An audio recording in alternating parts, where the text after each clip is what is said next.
How's it going, guys? Kent Howard here with Green Mountain Defense. Coming at you today to do a review on the Glock Model 29 4th Gen. So, you're noticing the theme here, a lot of Glocks in the stable. You're noticing another theme about our Glocks. They're all equipped with these XS big dot night sights. Really thrilled with those. Glock 29 4th Gen. Obviously a 10mm. You guys are big old 10mm fans, then you know what I'm talking about, but for those that don't, this is the real man's 40 Smith & Wesson, if you will. I'm just kidding. Obviously, I don't think that, but a lot of folks do say so. 10mm, you can go look up the history of it, etc., etc. FBI, Miami shootout in 1986. The FBI failed miserably with regard to that shooting. They needed to develop a better cartridge. Started out with the 10mm, ended up necking it down to 40 Smith & Wesson. That's a caliber that many law enforcement agencies are still carrying today. Glock's been famous for that caliber ever since, but the 10mm still exists and is used by recreational hunters, backpackers, campers, and in my case this is a high capacity woods gun for me as opposed to a 6-shooter. It's nice to have 9+1 in the chamber on tap. You know, you can get somewhere between, depending on who you ask, somewhere between 357 and 44 Magnum velocities and energy on a 10mm. I'm going to tell you, to me, it's a warm 357 or a softish medium 41 Magnum is about what I can get out of my reloads. And yes, I do reload for this caliber. Otherwise, you couldn't shoot it. Not shooting reloads today though. Today we're shooting 2 loads, one from Cellar and Below, a 180 grain FMJ, and then one from Sig Sauer Elite Performance Ammunition, 180 grain FMJ. So we're going to see how those go. These 9-rounders are stoked up with the Sig, and the big 15-rounders are stoked up with the stuff from S&B. So Glock subcompact frame size. Just a touch wider and bigger than like a Glock 26. I've got these mag extensions on the bottom of these magazines so that I can get a complete purchase on the mag. I like that a lot. I don't like having my pinky hanging off. This does have some recoil to it. But for me, a caliber that's this aggressive and, you know, this strong, get this much velocity out of it. You know, for me to be able to wear this in a comfortable package, just like I'm wearing it now with this Safariland ALS paddle holster I've got on. You know, I can walk around the woods with this. I can hike, hunt, fish comfortably all day. This gun is not shot as much as some of the carry guns in our stable. I mean, about 1,000 rounds a year out of this one. Maybe another 1,000 a year or so out of that 40 MOS that we did a video on. You know, it's 10mm. It's expensive to shoot even if you're reloading. But today we're just I got a target downrange of 7 yards, and we're gonna prove to you that we can address this target from right here, 7 yards downrange, just off this Safariland ALS, out and back. You know, this is a defensive woods carry gun. The idea about a gun like this is that you can quickly address a threat, maybe a bear, maybe an unruly person, etc., etc. But you know, I'm not an Olympic gold medal shooter when it comes to this caliber, but I can certainly put the rounds where I need them in the high center chest on this target. So first is going to be the point of view of the target. I'm going to show you what it looks like, and then you can watch me shoot it a little bit, and we'll wrap it up. All right, guys, stay tuned. All right, I'm going to head back to 7 yards and let you see the shots.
It's really not bad shooting. Definitely got to get used to that recoil impulse there, but nice small little silhouette. That'll certainly do the job on Mr. Bruin if you have to. All right, that Sig Elite Performance has a little more oomph to it than I might have thought it would. Almost feels like one of my reloads, but not quite.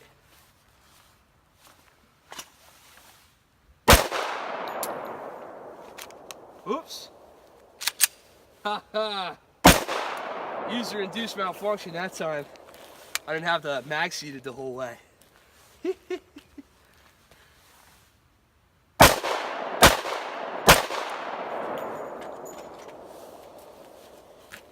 it really helps to have that mag seated the whole way.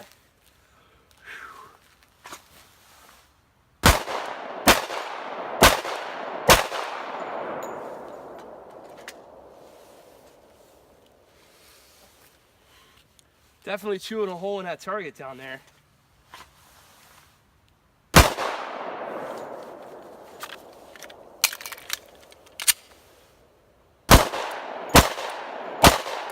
Woo. Yeah, you'll notice that I'm just, you know, most of my combat handgun accuracy is in this general area. I'm just a touch low and right with this gun. That's absolutely me. That's absolutely the trigger, and you know, my lack of being used to this recoil impulse, for sure. This is a fun little gun to shoot though. Yeah, you forget how much you like some of these. You'll notice I'm shooting this with gloves on. That's not for recoil mitigation, and it's not because I'm afraid to get burned or anything like that. Besides the fact that it's cold out, truth be told, when I'm carrying this handgun, 9 times out of 10, unless I'm on a spring fishing trip or something, if I'm out hunting, I'm probably out wearing some sort of glove. So, you know, rifle season, bow season, doesn't really matter. I'm probably wearing a glove, and as such, I really need to be able to get this out of this ALS, up on target, and make good, repeatable hits with these gloves on. That's why I'm wearing them.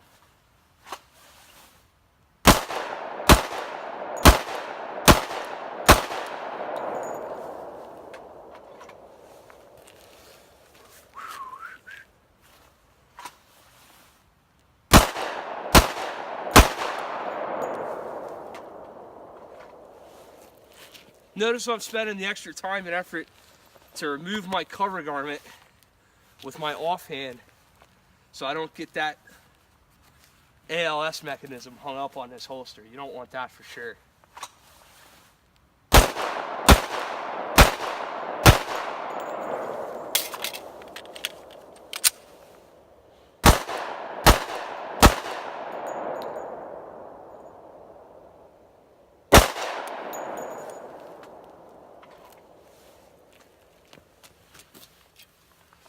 I invested a little extra time on that last shot. I really wanted a nice, clean, perfect headshot there. We'll go ahead and put this back in carry mode for our last mag. I'm into the, I'm past the 50 rounds of that SIG stuff at this point, and I'm into that S&B ammo now, and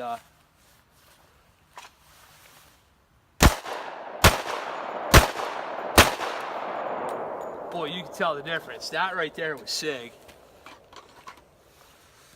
I think over here might be what's left of the S&B.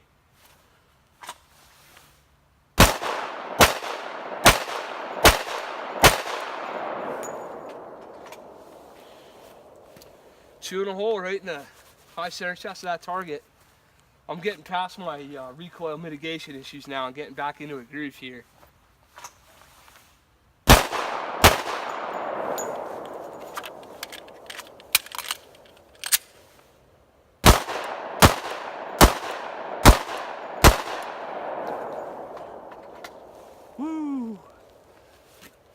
I'm almost getting a little mesmerized watching the snow poof up behind the target back there. It's a fun little gun.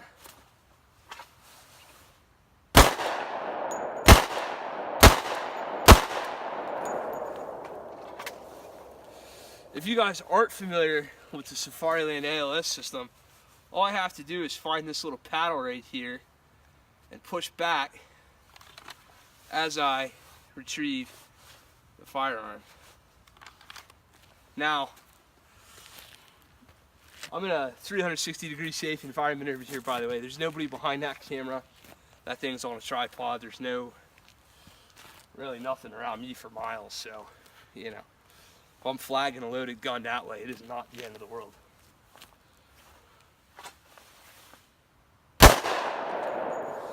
Bam!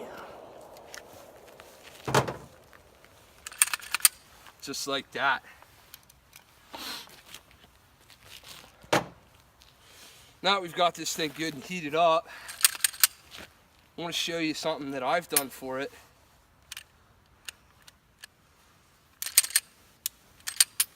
I'm going to have trouble doing this with gloves on. There we go. I have added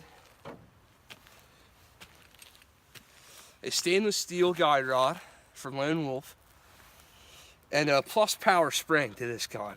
I'm going to say this is a 21-pound spring. Don't quote me on that. This is the factory barrel. I do have a conversion barrel from Lone Wolf. We'll do a separate video on that. I have a conversion barrel for this to go down to 40 Smith & Wesson.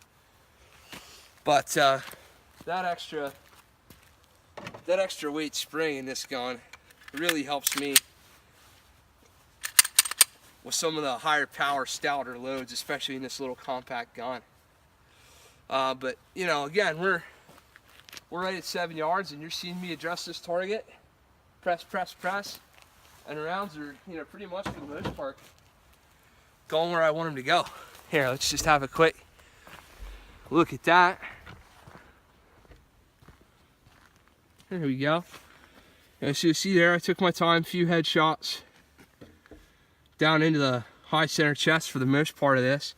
You know, I do have a couple stragglers down in this general area, you know, maybe 1, 2, 3, 4, 5, 6, 7, 8, 10, 11, 12, 13, 14 I'm not happy with or so. But, you know, and that's being really, really picky. I mean, you can cover most of that with my hand. That's a little silhouette. I could almost extend my hand across the whole silhouette, my, you know, thumb to pinky finger. You know, so you're about 14 inches wide there by, you know, I don't know, 16 or 18 tall. And you know, we're making repeatable, accurate hits with this gun. And again, we're not out here going, you know,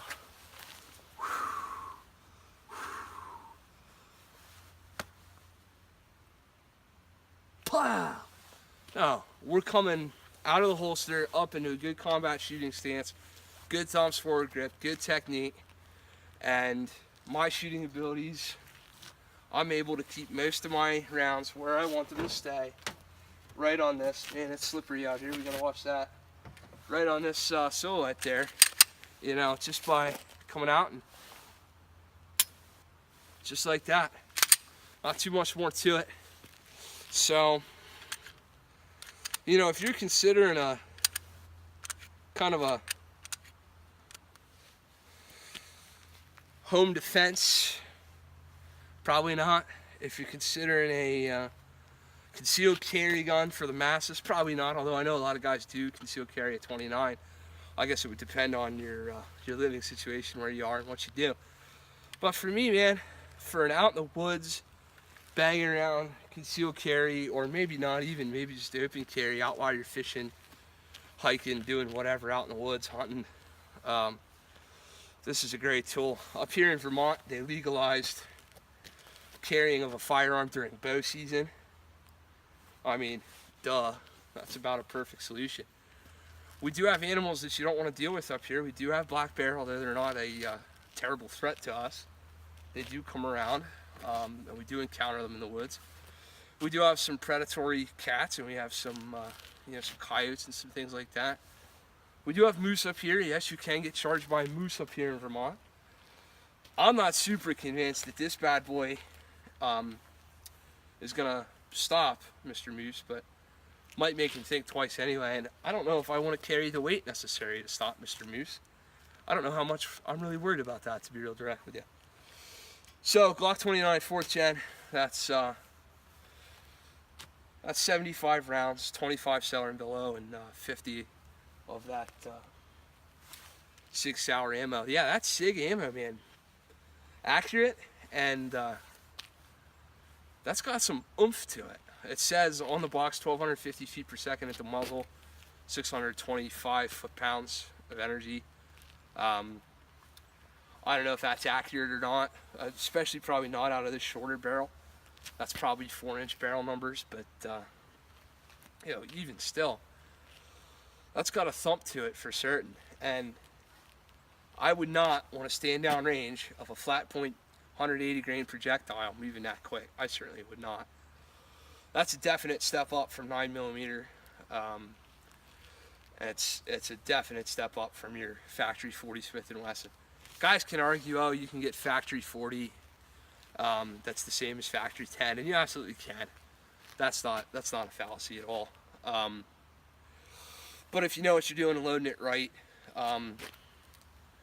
you know, I've got a Nosler, 135 grain Nosler load that I load up that I like really well. I got that thing moving, you know, 1,400-ish feet per second, maybe close to 15. I forget. I'd have to check my reloading log.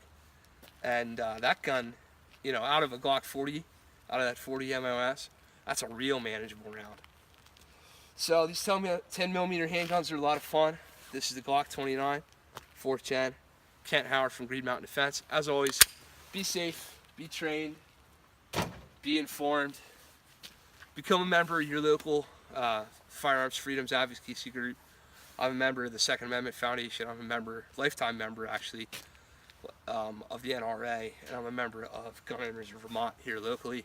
So be a member of your state organization, be part of the NRA, and be part of the SAF. You know, the political fight's never going to be over for our gun rights. If you're enjoying our videos, please like, favorite, and subscribe. We really appreciate the you know, the YouTube favorite, subscribing, and all that. Those of you that supported our channel so far, watched a lot of our videos.